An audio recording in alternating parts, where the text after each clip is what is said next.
You're listening to the final cast on the Paddle and Fin Podcast Network. I'm your host, Brad. Josh is out because he came down with the Rona. Ooh. So, Hope you get better, Josh. Yeah, he's getting better. I talked to him. So, yeah, we got Armando filling in for him. So, yeah. How you doing?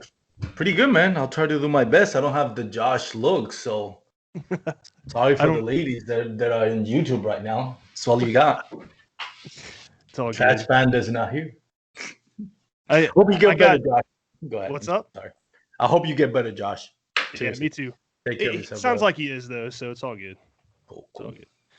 But yeah, this episode, last week we talked about maybe doing an episode of products that we didn't like, since last week we did a segment on products we did like. So yeah, I think we're going to do that this week. Talk about some of the products that we've used that we didn't really care for. I kind of want to keep this segment honest. I don't always want to talk about the good stuff. You know what I mean? Yep. So throw some stuff out there. Let people know why this stuff is the reason why we don't like it. All that kill some of the sponsors that Brian is trying to get. You know. No. No, I think he agree. He would agree. I mean, we're not going to like slam a whole company or anything, because some of these companies I have on my list, they make other great products on top of the thing that I didn't like. So it's all good. But I was going to say something, completely lost my train of thought. That's my bad. See, you know, I'm screwing up. Like you don't have that chemistry like you do with the trash man. So it's all good. Oh no, I remember Jimmy couldn't make it tonight either because he was recording with Dan or something. But yeah, I would have liked to have him on too, because he wanted to. He was like, "Oh, I got some good ones to talk about." But cool. Let's get into it, man. I got a few products here. I got to pull them up on my notes. I got a few products here that I want to talk about, but let's jump into you. What's the first one you want to talk about? The first one that when you came up with this idea immediately, the first one that popped up in my mind is the crank stick by Bass Pro Shops. That thing, yeah, it is. To me, it is a piece of crap. It's one of those rods where I think they have them for like $50 now, but when they came out, it was $100 or somewhere around that. And it was designed for crankbait, you know. Mm-hmm. So I bought it. I thought, let's give it a try. And they brought a lot of hype into it when they came out. And to me, that thing just sucks. I'm not an expert, and if you watch my latest post on Instagram, there's still sometimes where I lose a big fish because of mistakes that I make and stuff like that. And sometimes it just come off, sometimes just it happens. Bass gets the best of you, no matter who you are. I'm sure every expert, every angler out there, whether it's KVD or Ike or Russ Snyder, at some point has lost a big fish, right? But on this case, on this rod, it was just way too consistent. I was missing fish on this. I would have fish jump and spit the hook out with ease. The only time that I noticed it wouldn't come off if when they had that perfect hook set where it just comes through the top of the mouth. It doesn't get any soft tissue. It gets all the hard tissue.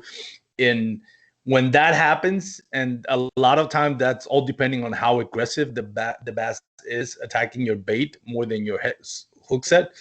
Because if he's just leisurely trying to catch up to your bait, and no matter how hard you set the hook, if it only gets skin deep, it's only going to get skin deep, So on situations like that, I would miss a lot of bass on that crank stick. And the only times I wouldn't miss it is when it was just that deep hook set that catches like hard cartilage, not that soft skin.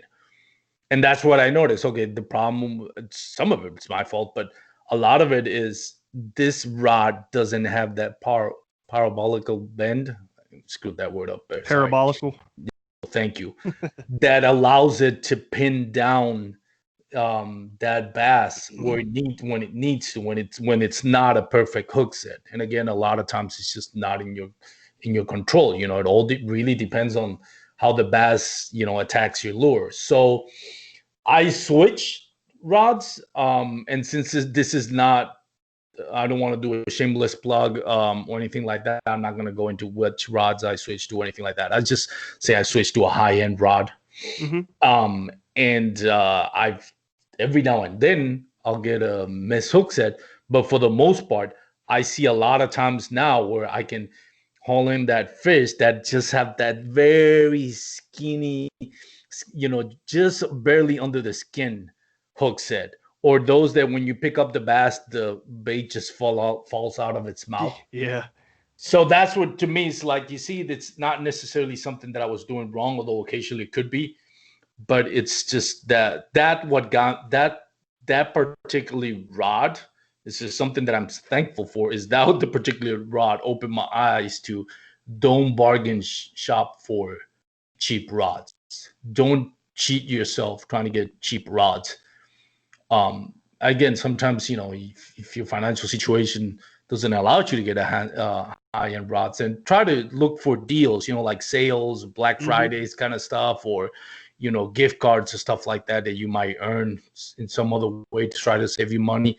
But if you can, try to avoid those cheap rods. And that crank stick by Bass Pro Shop it's just, I lost way too many fish on that, and since I switched, I haven't lost that many. What action rod was that? What length? That's what also got me out of it. It was a crank stick, and contrary to conventional wisdom, it was a fast action rod, which that should have been a red flag to me. Yeah. For crank stick, for crankbaits, and for me, we were talking about that off air, and for chatterbaits, any swim baits that I use, I try to go either less than fast, moderate.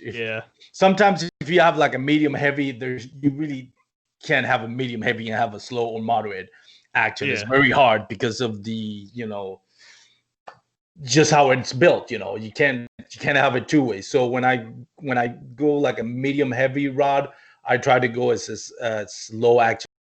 Right now, for my chatterbait ones, I use the Douglas 7'6" medium heavy, moderate to fast. So it's not as fast, but again, moderate. That's a long rod. I love it. I love to bomb cast out, especially when it comes to crankbaits. I've always thought the longer the distance, the more that crankbait is going to travel at its intended depth. That makes sense. Yeah. I never really thought about it. I'm not much of a crankbait guy though, but I know a little bit about it. I grew up fishing nothing but crankbaits and spinnerbaits with my dad. But yeah, it seems like you said, I always used to lose fish on crankbaits, and I'm thinking it was because I was throwing on the wrong action. You know, fast action rod. All I used to throw was 6'6", 6'6" rods. I don't know, like 10 years ago. Looking back now, I'm like, that's why. I mean, I wasn't using a moderate rod. So that's cool. Funny thing, you mentioned the rod as your first. That's your first too? Yeah. I got a rod that I bought the end of last year, but I used it all of this year, so I'm going to count it as one of the products I didn't really care for. It's not a horrible rod, but I just think there's better rods in that price range that you could get for the money. And so my first worst product of 2020 is the 13 Fishing Fate Black fishing rod. I just wasn't a fan of it. I threw my spinner baits and crankbaits on it. It was a 7'3" medium heavy, and the thing I don't like about it is their medium heavies feel like everybody else's medium. You know what I mean? It didn't feel like a medium heavy to me. I got basically the same spec rod now from Douglas. It's 1 inch longer, but 1 inch longer and a faster action, but it feels more stout than the 13 fishing rod. which is weird. I don't know why. I know every company's different, but um, I think I broke 2 of those rods. I sent them in for warranty. Their warranty is good. You send them like $20, $25, and then they'll send you a new one back. But I don't know, I broke a couple of stuff that I would normally do. You know, like a kayak angler, you get the fish right up next to you in the boat, and then you raise the rod butt so you keep the tension on the fish while you're scooping with the net. I broke this rod twice doing that, and I'm like, I've never done that with any other rod. Yeah. I have this exact like routine how I net a fish, and no other rod has broken like the 13 fishing rod has for me. It's weird. But it is what it is. The other thing that I don't like about the rod is the reel seat, or what you tighten down the reel with at the top. It's plastic. It's cheap. I'm just not a fan of it. I don't like the action of the rod. It just doesn't feel good. I don't even know why I bought it. I guess it was the green color. You got that lime green one? God, that thing is ugly. I thought it looked cool, so I was like, Really? "Hey, I'll try that. It looks cool." Plus, Drew Gregory uses 13 fishing, so I was like, "I'm gonna check him out." He's influence in my life because river guy. So I've never tried any of the 13 fish products. Like I know Fluke Master. yeah, I don't know if he's still with them, but he was with them for a while, or maybe he still is. I don't know. But other than that, I haven't really I've heard mixed reviews on the 13 reels. Yeah, same here. I've never used the Concept Z and stuff like that, but heck, I mean, if Drew Gregory's using it, it has to be good. I mean, I've never used any of their high-end stuff above the Fate Black. So I've seen the Omen. I've checked that out in person. It feels nice, really light rod, but I don't know if I would buy it or not. Yeah, that's my first product that I didn't really care for this year. Cool. And if you guys have it out there and you guys use it, I'm not judging you or anything. We're not crapping on anybody. It's just what works for us and what didn't work for us in this case. Yep. Cool. So let's hear your second product. My second product. God, I lost my train of thought there. This is gonna maybe a surprise, and I hate to say this one because I love the company. I think it's an awesome company, but this particular product, so it surprisingly to me was not good, and it's the Seaguar Abriex or whatever I'm pretty sure I mispronounced that, but the Abriex, whatever it is. I apologize. I love Seaguar. It's a great company. It's the only lines that I use both for fluorocarbon and braid. I love the braid too. But I switched back to the Invisics. And what I noticed with the Abriex is I don't know why it is, but I would cast it out, and sometimes not necessarily a bird's nest, but when you're getting close, you still haven't tuned in perfectly, and you almost get a bird nest. You see the line just going crazy, but you manage it to use it up before you get a bird's nest. Yeah. Well, I had it a couple of times when I would cast, and that friction that caused would snap the line inside the reel, the reel. I wouldn't lose my bait. I would all of a sudden start, reeling in. I would listen like a click, click, and when I looked down in the reel, the line just snapped. It just created so much friction that it snapped. I think a lot of the times fluorocarbon kinks up, and that's what causes it to break, right? I don't know, but it has never happened to me on the Invisics, which is the one I switched back to. I wanted to use the Abriex. I wanted to try it for jigs, something, or crankbaits, because I figured, okay, if I'm banging a crankbait on the rocky bottom, then I should get a line that it holds up more to, abrasion. Again, forgot the word, but holds up to, bang the line banging against rocks, sharp rocks. And I thought it would be a good idea, but for whatever reason, it happened to me a couple of times that it was just cast out. When I looked down at my reel, the line was snapped in two. Hmm. And I was And like, that's weird. Yeah. And I had, not kind of similar experience with their red label, which is it's a cheaper fluorocarbon. I think it's like $14.99 for. Oh yeah, that one happened to me too. Yeah. Yeah. I used that red label fluorocarbon this year, first time trying it, and it just felt like it was too stiff, and I just wasn't a fan. I switched over to Sniper FC, and it feels much smoother than the red label did, and I'm like, do I justify spending the extra $12 to buy this nice stuff, or do I just keep using this stuff? And I was just like, you know what? Yeah, throw that stuff away. And I've been buying Sniper FC ever since. I love that stuff, man. It is so smooth. It is so smooth. Yep. The reason why I started using Seaguar, first of all, because I noticed the Invisix, it worked great. I love it.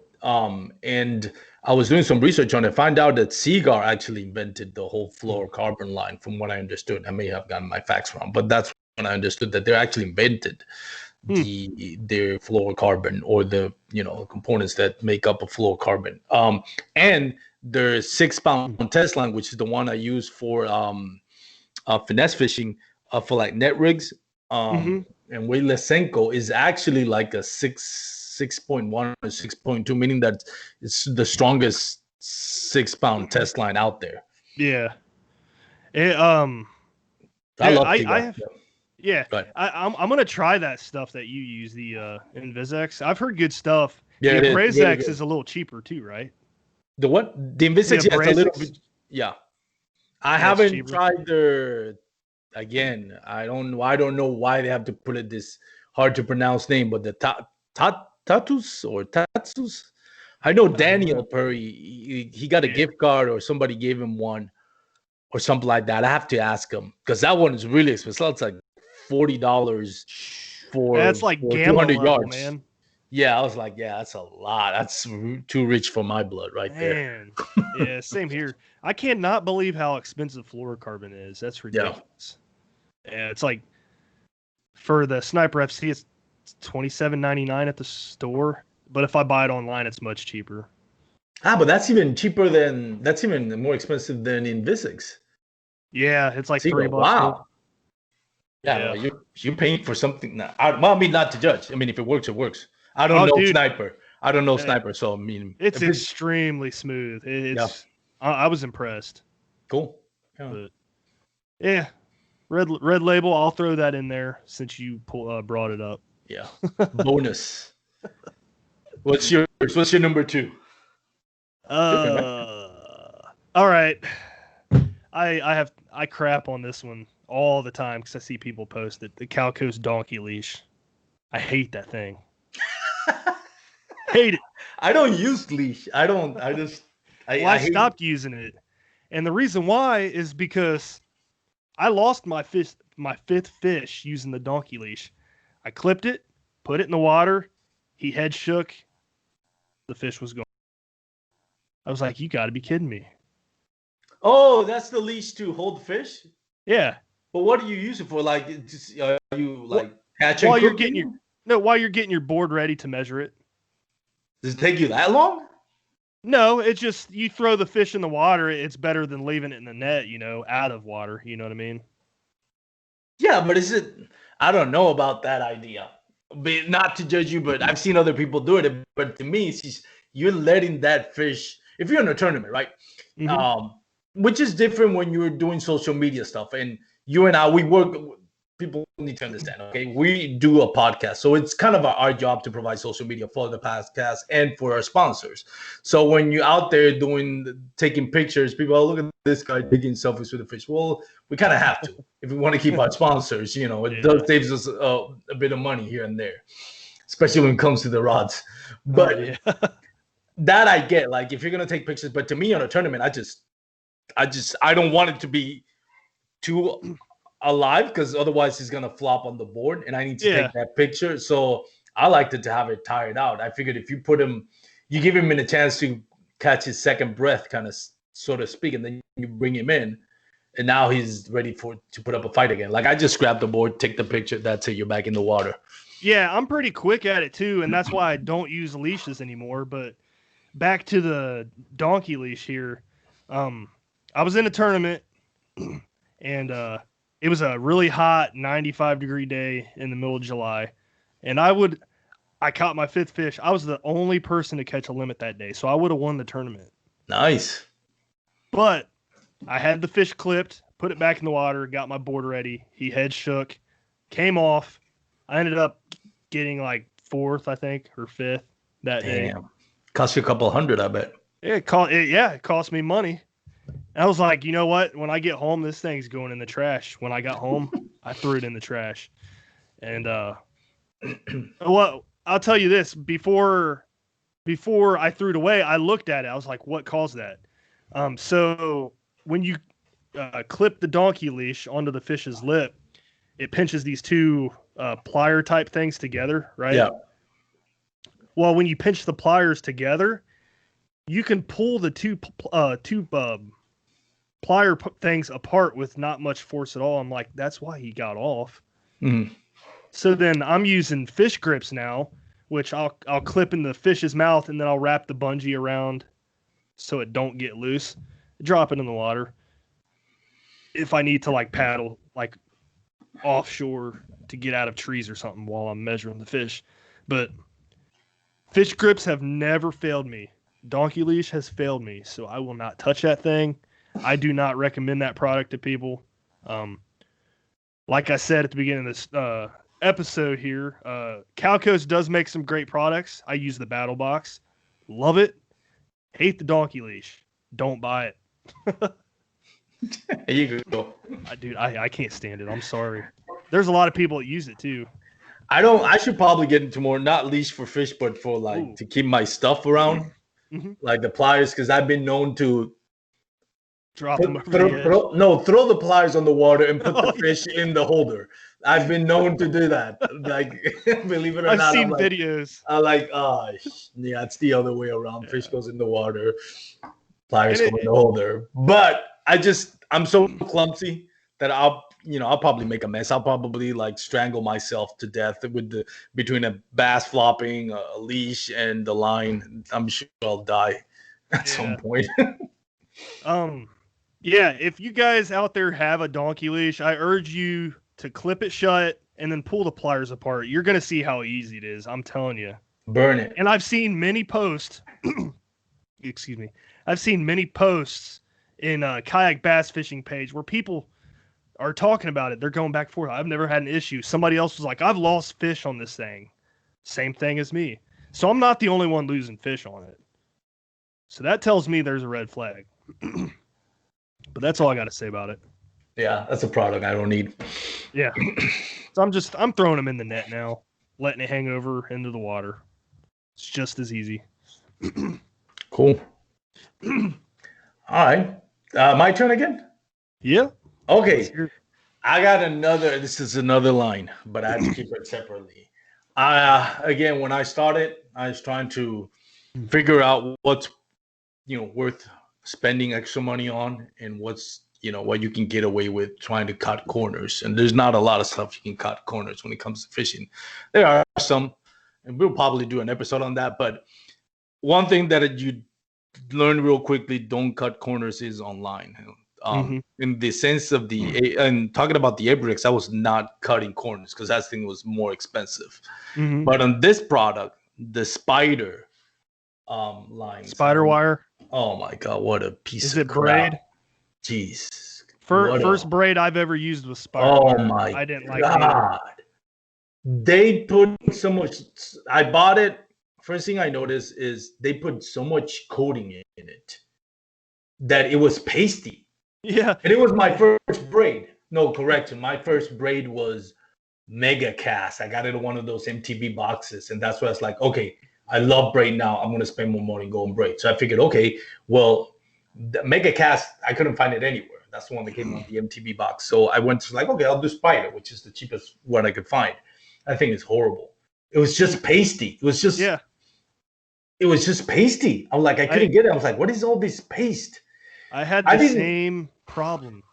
It's I'm telling you, horrible. that stuff dyes your fingers and dyes My your God, nails. the reel was first couple of casts. I looked at my reel. My hand is all green. Yeah. My reel, which is black, was completely covered in green slime. I'm like, what the? It broke off easily.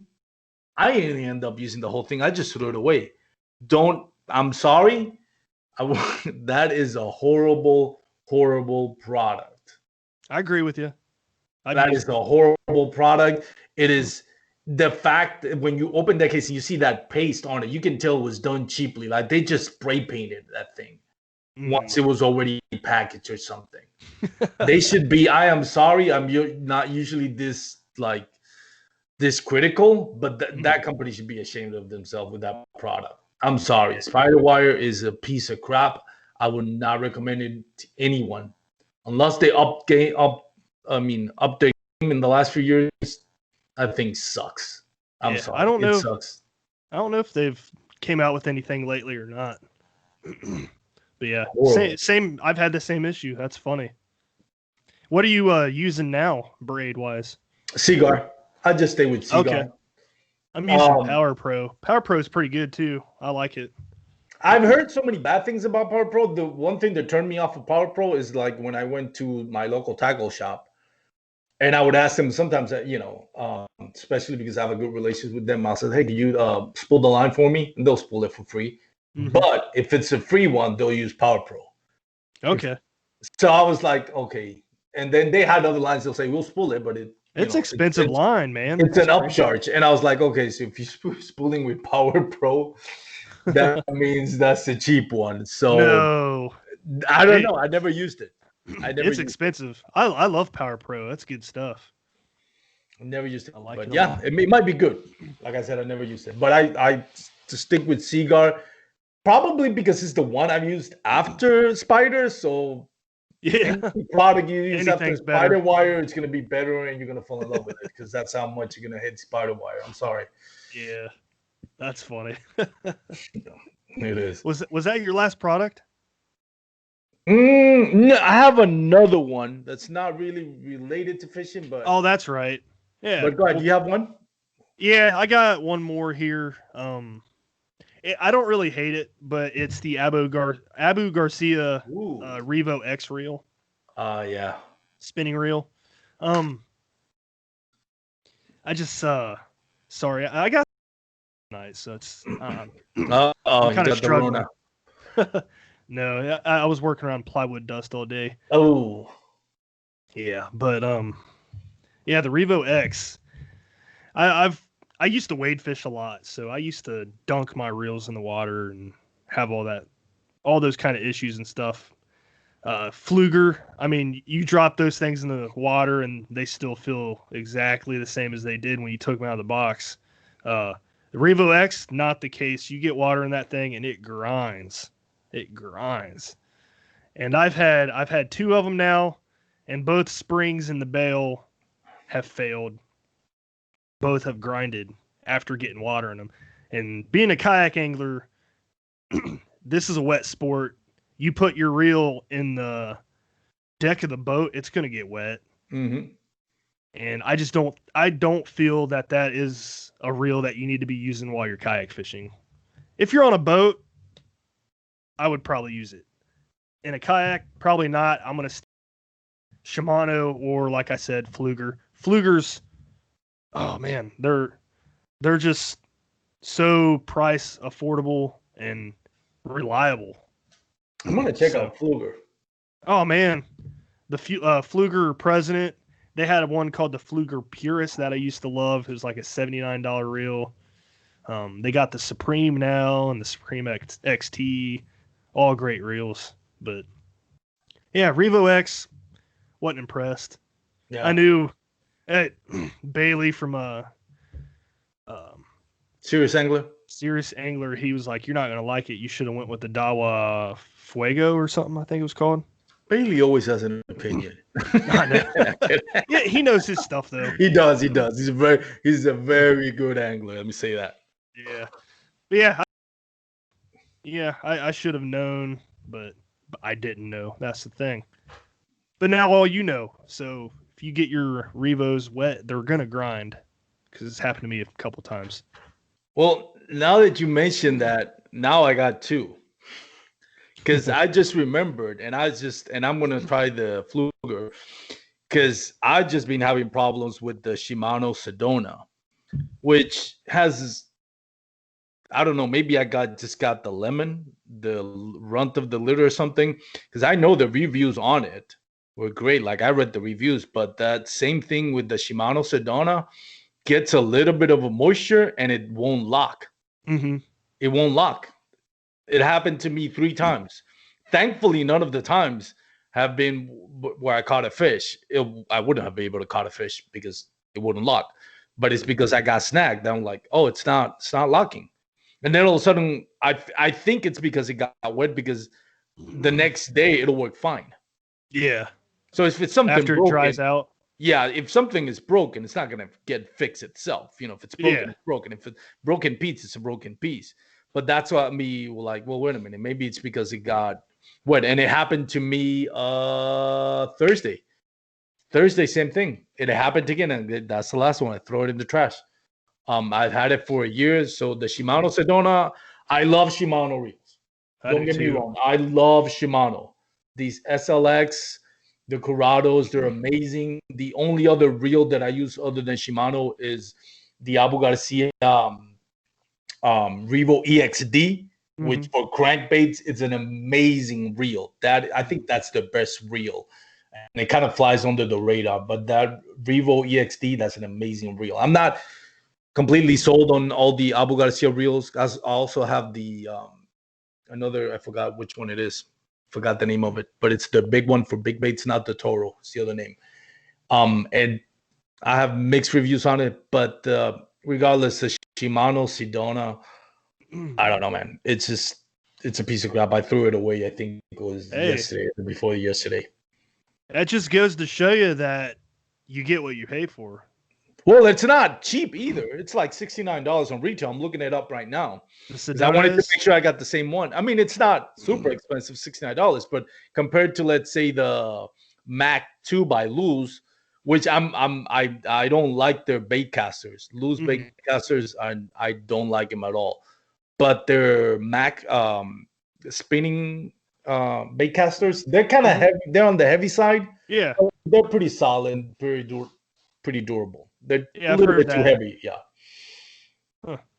Yeah, I have a couple loose speed spool LFSs, and I like those. One is kind of starting to fail me, but I've had one. It's going on like 5 years now. It's a workhorse for me. Yeah. But I've had their Mac. I like Shimano better. Yeah. Oh no, Shimano's top on the line. I'm sorry. Oh yeah. And Shimano's not just reels. I love mountain biking, and when it comes to mountain biking, you ask any mountain biker when we're talking about derailleurs, best derailleurs out there in the market are Shimano for mountain biking, for bicycling, for cycling in any case. So they're when it comes to those stuff like that, they really know their stuff.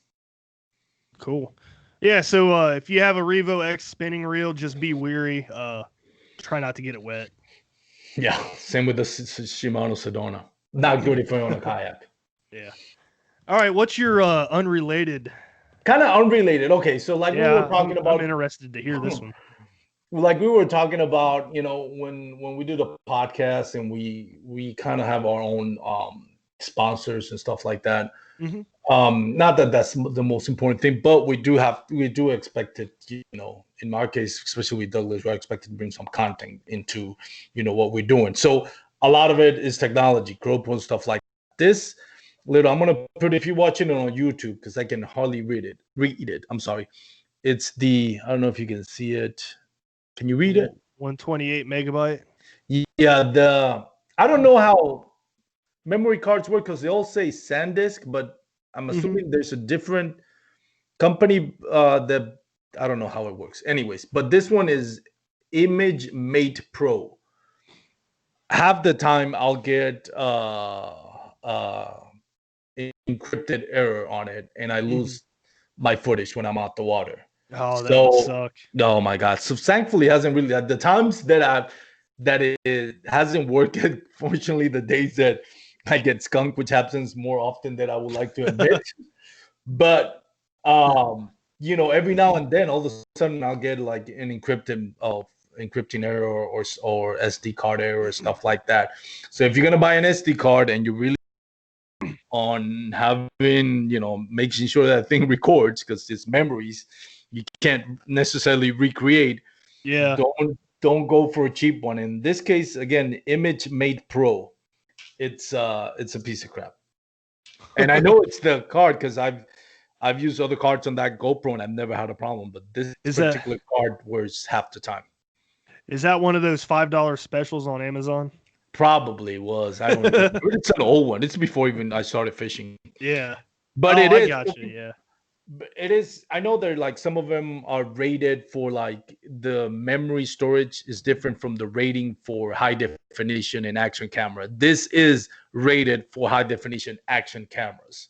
So it's not that I'm using the wrong product for the wrong application. No, this is advertised for high speed action cameras, high definition. So I am using the right product in the right application. It's just this company again, Image Mate.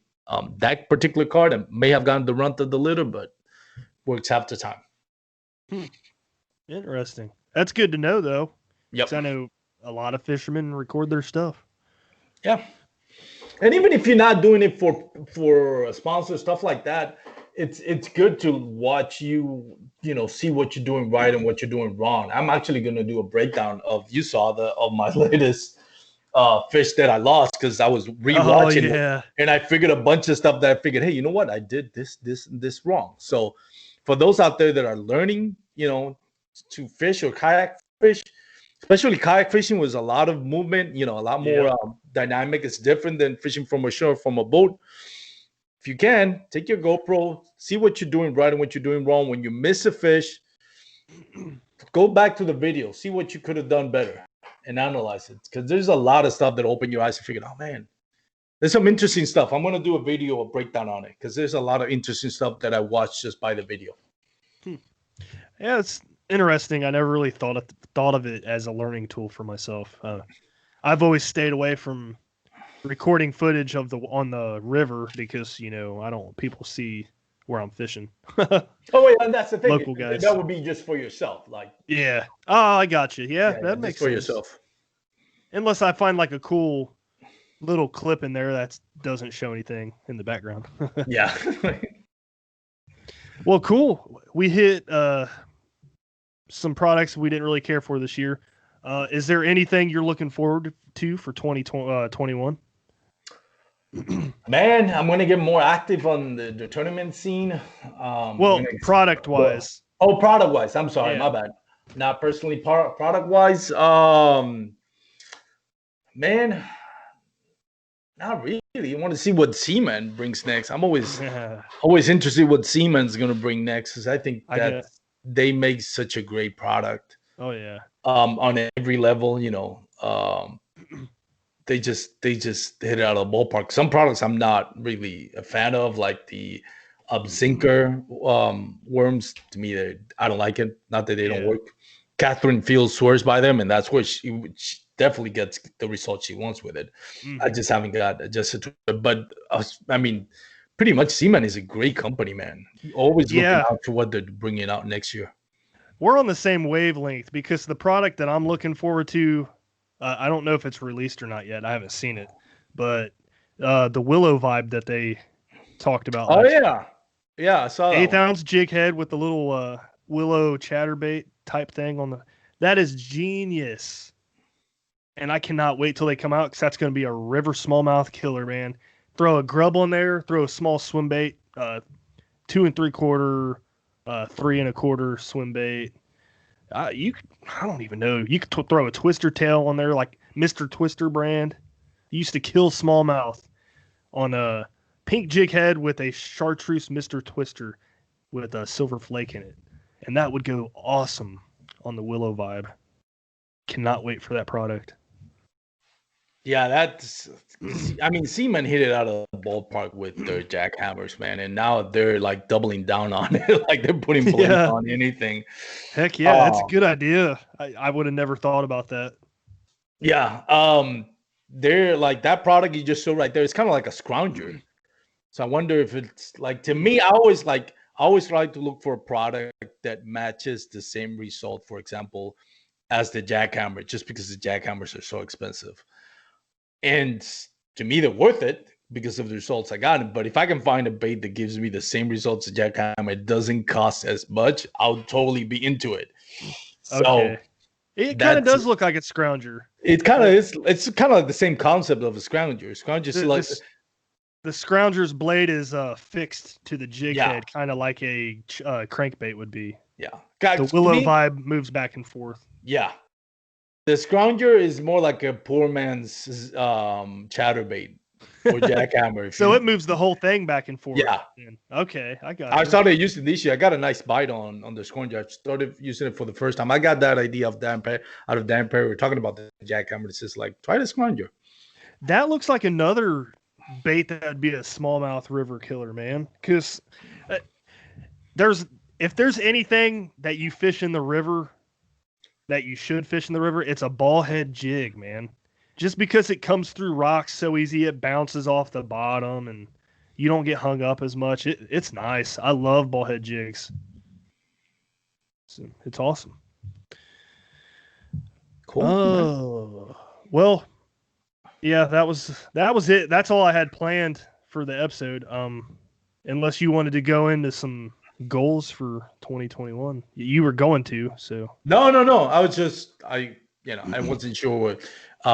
I'm good, man. It's up to you. Sure. If you know me, I'll talk all night about fishing. It's as long as you want to record, we'll record. So, but let's do it. Let's give the listeners some bonus content here. Bonus content. All right. Hit your goals for 2021. More active on the tournament scene. More nationally, I plan to do a little bit of the Hobie BOS. Let's see how it goes.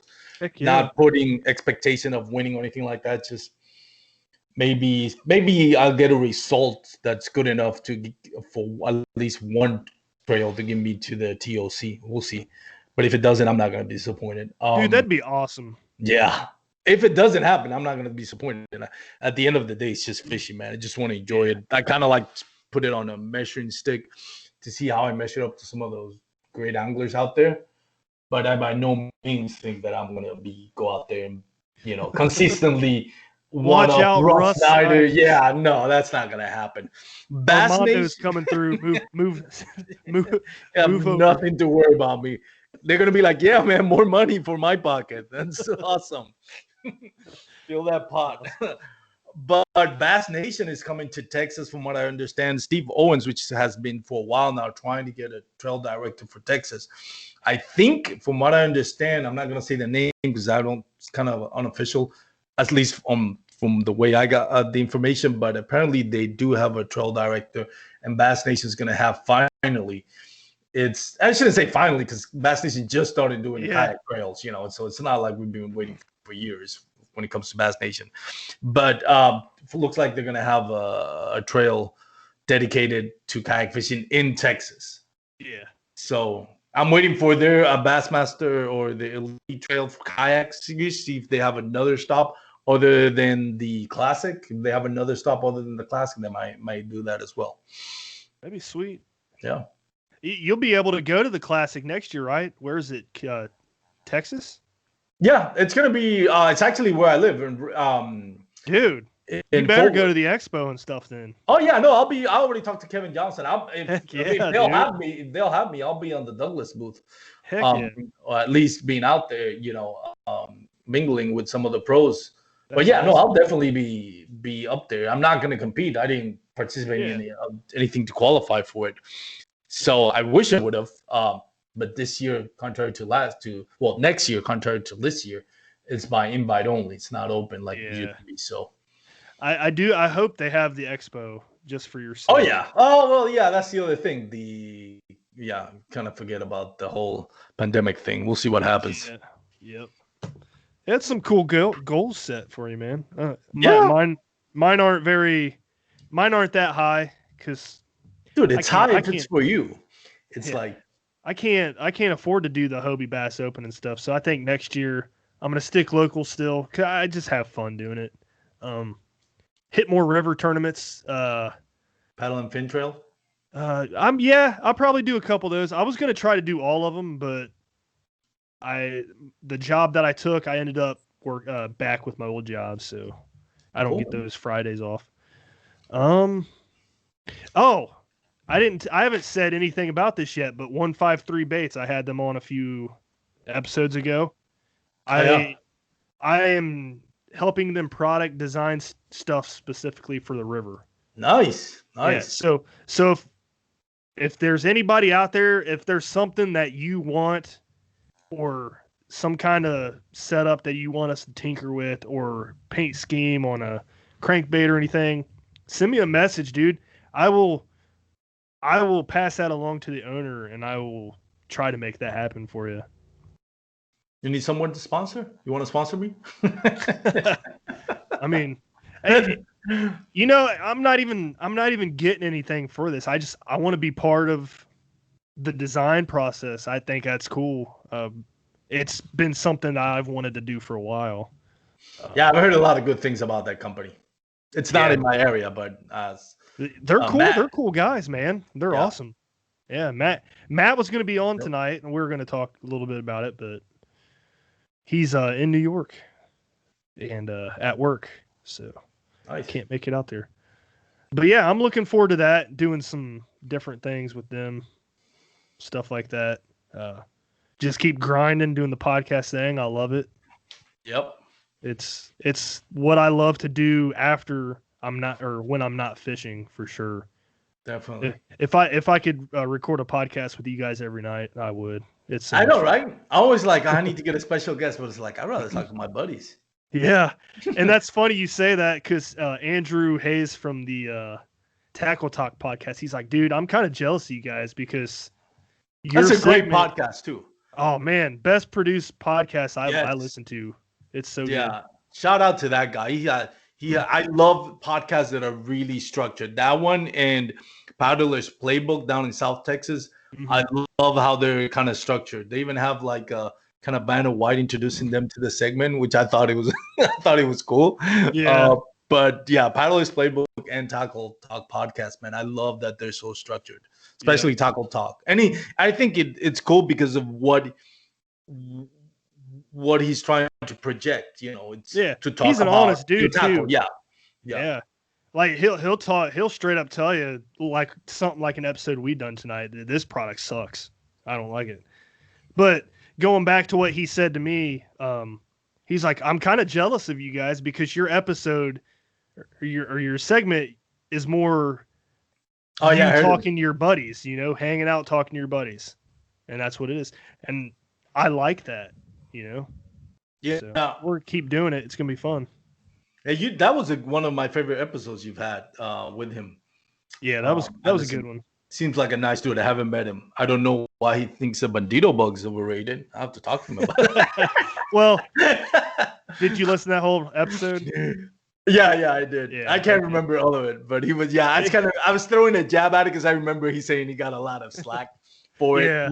He got a lot of like hate mail, death threats by mail. He threw the Cinco in there too. I was like, dang. No, that's two baits. And if anybody says, hey, they're not durable, yeah, you're right.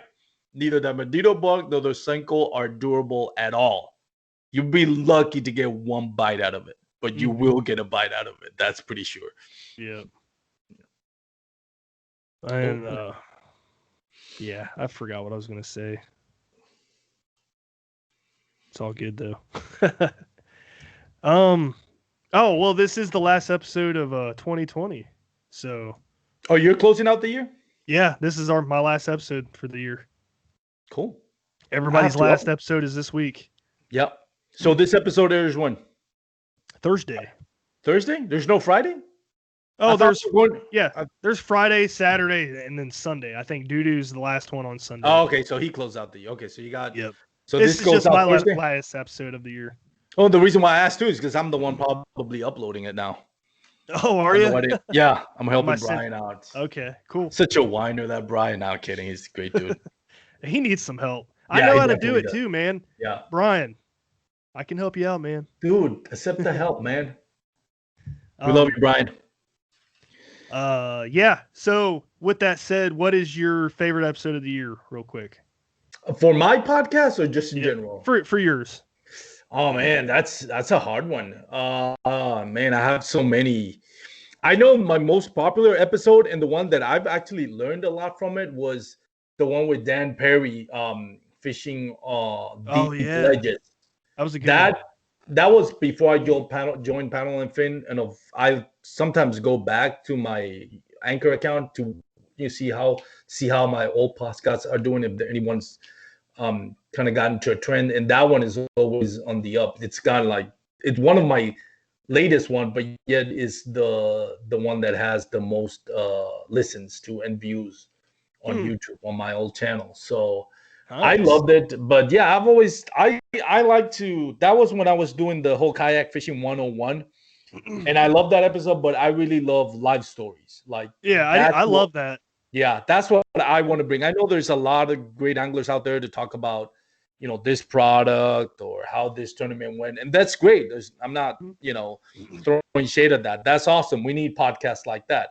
But I figure one thing that is not, that I don't think a lot of, or any, well, I'm sure there are some, but the podcasts out there, they give you the backstory of the anglers. Yeah. Their struggling lives, how they got to where they are. And especially with kayak fishing, there's a lot of people that choose kayak fishing to deal with life issues that they may have, whether it's depression, alcoholism, Cancer. cancer. Had a couple of those guys on there. Bobby Bobby. Big Gun Mooring episode, and That was a good one. I love the feedback. To me, I have one gentleman post. He didn't tag me, but I saw the post where he said that episode helped him with what he's going through in his life, and he was thanking Bobby for bringing out. So that to me is the ultimate goal. That, now, granted, not everybody that I bring has that, coming out of the ashes story, which is great. I mean, it's a great inspiring story, but at the end of the day, you'd rather not have to go through that. Yeah. So it's kind of like, so not everybody has that. I mean, that epic backstory, and that's fine. But those that do, I love Catherine Fields. I've gotten so much I have the utmost respect for Catherine Fields and his journey. That she's a hero to me. Yeah. Nobody, if you haven't heard of Catherine Fields, go to not just my podcast, Doug Waters.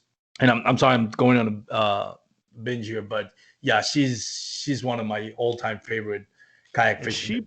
She puts in a lot of work too. I hope she wins, man. That'd be awesome. No, yeah, I literally think I'll cry tears of joy if she ever wins like a big name tournament. That would be awesome, dude. It's just amazing. That woman is amazing. True warrior, champion.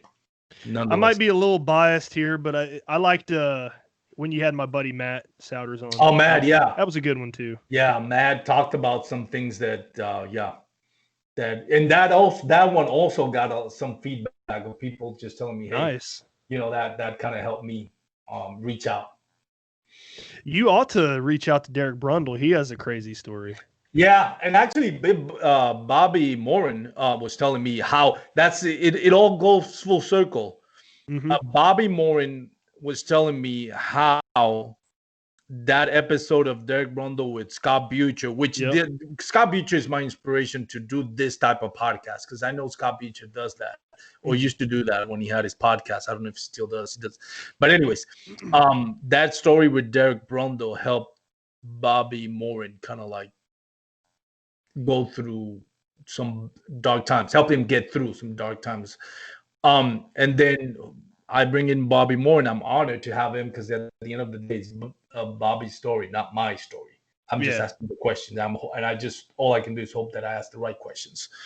But then somebody else is saying, well, Bobby's story helped me go through a bad time. So you see how it kind of, you get what you give in life. One thing, one action led to another action that led to another action. Positive action. Yeah, that's what I like about your segment. It's cool. Thanks, man. I appreciate it. I love your segment too. It's all right. I enjoy talking to everybody in the industry. That's for sure. I'd have to say the BioEno episode was probably my favorite of the year. It was a good one. That was a good one. The one you did with Jimmy, with social, like not social media, like action cameras and stuff like that. That is was so really crazy. Good. We got so much feedback on that, and me and him literally sat down before we recorded. We're like, "What are we going to talk about?" Yeah, because you didn't have this whole structured data thing. Yeah. Then when you had Vimeo, I know when you have Vimeo, he kind of corrected Jimmy and you on certain things that you had said. There was like, oh no, it really doesn't work that way. So I know I get what you're saying. It wasn't like really this informative episode that you had, but I think sometimes when you have stuff like that, it kind of gets lost in translation and people don't really appreciate it. But when you have two buddies just talking it out and based on their experience, not this scientific knowledge, it's more relatable. Yeah. You need those for the scientific knowledge. Like you said, you need the industry leaders talking to you for sure. Like BioEno. Yeah. And that one got a lot of feedback for us as well. It was a good one. Yep. And the Z-Men, both of them are pretty good. Yeah, of course. I was so jealous. Mean, you don't even have to talk. Dude, I had an episode with Glenn Young. He talks and does the episode for you. I had my podcast before I joined you, and I was dead jealous of you when I heard that. Before I joined Pilot, I'm like, dang it. Hey, he would be a cool guy. He'd be a cool guy on your segment too, though, because he's been through the industry with different companies. I'll bring him in. That'd be cool. It'd be cool if he sponsors us too. Throwing it out there, Z-Man. Come on. Well, we're winding down here, so thanks for coming on, Armando. It was fun. Thank you, buddy. It's an honor to be here. Yep. Guys, last episode of the year, you won't hear from me until January 7th or something like that. So I know you guys are probably shouting cheers of joy for that. So it's gonna be a dark Christmas for you all without Brad Hicks. No, find me on social media. Most of you guys already do anyway, so I engage with everybody. Look for the yellow suit. Yeah, Big Bird. What's up? Josh from Dark Waters. He ain't got nothing on me. Well, all right. With that said, we'll close this out. Everybody have a Merry Christmas and a Happy New Year. Stay safe through the pandemic over the holidays. It's no joke. So, and we'll see you next year. Wear your PFDs. See ya. Yeah, wear your PFDs.